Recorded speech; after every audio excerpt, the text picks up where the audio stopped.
call my friend Jack. Dun, dun, dun, dun, dun, dun. Punch him in the back. Dun, dun, dun, dun, dun. Kick him in the nutsack. Dun, dun, dun, dun. Oh! Yo, it's me. It's the SCOTT, and now that I have reviewed my Pick 10 horror, it's time to rank the Pick 10 horror from worst to best, what I didn't like to what I really liked. So here we go. Now, people are going to wonder why certain films aren't higher, but this is what I liked, okay? So we have starting at number 10, The Possession of Hannah Grace. Definitely the worst out of this bunch. Standard cliche horror film with standard cliche stuff. It's very easy to figure out what's going to happen before it happens. Nothing really surprises you. The characters are kind of meh, and it overall just doesn't do anything for me. Number 9 is Friend Request. A little bit better, but overall the entire story makes no sense when this girl, Laura, is being punished for literally not doing anything. She ignored a girl. She avoided a girl who was obsessively coming after her, and she had enough, and she just unfriended her, and then she got punished, and now she's stuck being a loner, and she has no friends, all because this girl was nuts, and she tried to ignore her. Number 8 is The Fog, 2005 version. Not a bad film at all, in my opinion, but as I go over the rest of these, I put it down lower because the overall idea, the ending, that she just turns into a ghost, it makes no sense. Otherwise, the movie was alright up until then, and it just goes out of whack there. And number 7 is Unfriended. An idea like this was good. The execution is alright, but I feel like the idea of a ghost coming after you through your internet is a scary one. You know, it's a good idea, but then you go through this idea that everything's shown from the screen, and it ends with the ghost showing up off of the screen. It doesn't work.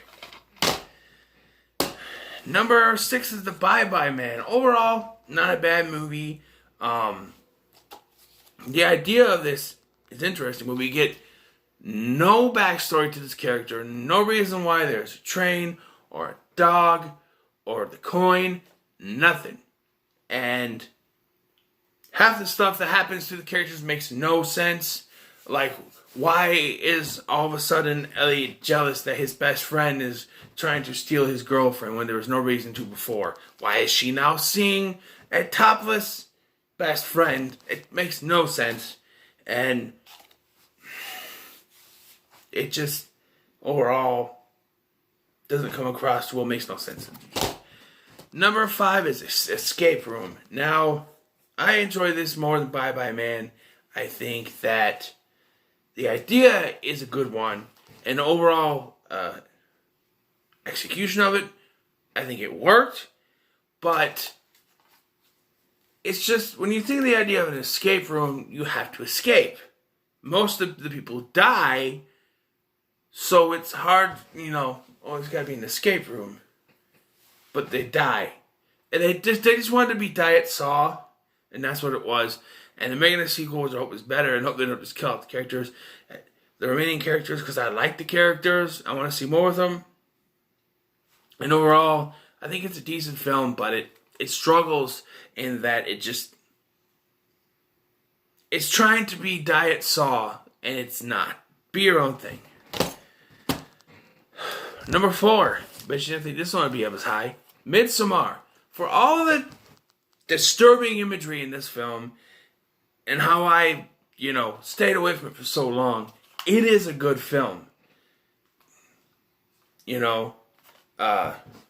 Like, there's some stuff that doesn't make sense why she just, all of a sudden, as soon as she gets there, acts like her boyfriend's the worst person in the world when he's done nothing to prove it. Yes, there was some talk during the beginning of the film that maybe he wanted to break up with her, but he's never shown any of that towards her, so she's automatically just the entire film. But just the shock and awe of it, and just the way it ends, it's great. Number 3 is The Exorcist. A classic film to be assured, but for me, it comes short of being in the top 2 just because it's, like I said, it's an older film. I'm not too keen on older films. I mean, I love Dracula, but like, I don't know. For me, it's a slow burner, and it's a little too slow. It takes a while to get to the point, which I thought was a movie about a possessed little girl. We start with an old man digging in the sand in Iraq, and then we slowly march towards her being possessed by the demon, and they try to work every way around it without actually saying she's possessed until about the halfway mark, and then you get what's going on. And even then, they don't actually acknowledge it until there's about a half hour, 45 minutes left. So, yeah, a classic film, but to me, it's only number 3. Number 2 is Poltergeist. Now, having seen the remake, and knowing that that's not very good, seeing this one done so much better with a better cast. I think Craig T. Nelson is the better father because he actually takes his role seriously, while Sam Rockwell is just being Sam Rockwell the whole time. Here, he's very serious. He knows what's going on. They need to stop it. You know, the way he goes off on his boss, you son of a bitch, you dug up the gravestones, but you didn't take the bodies. You know, just phenomenal. The special effects are great for 1983. It is just great.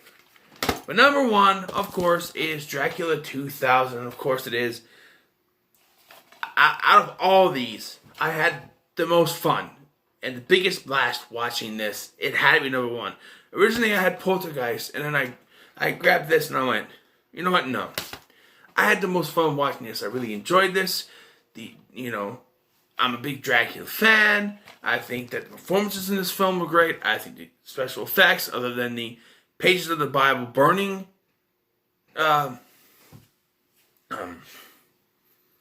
Dracula, were great. I think that giving him the backstory that he's Judas Iscariot, it was a great idea. You know, it's just, yeah, absolutely love this film. So that's your number 1. So there it is, my pick 10 horror ranking. 10 down to 1. There it is. And now the next video I would do tonight is I'm going to show you the 10 action films I've picked out for the next pick 10. It might be a while before I start, but then I'll also pick my first movie. So that'll be that. But it might be a while to get to because, like I said, I gotta do Tremors and the Hellraiser ones, and looks like I'll be going back to work soon. So yeah, a little bit less reviews going on now that I'll be going back to work. So yeah, but there's my 10. What do you think of my top? What do you think of my ranking of these 10 movies? Let me know in the comments below. Like, share, and subscribe. I've been Scotty. See you in the next one.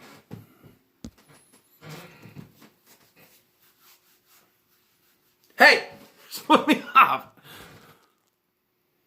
We got a pepper bar.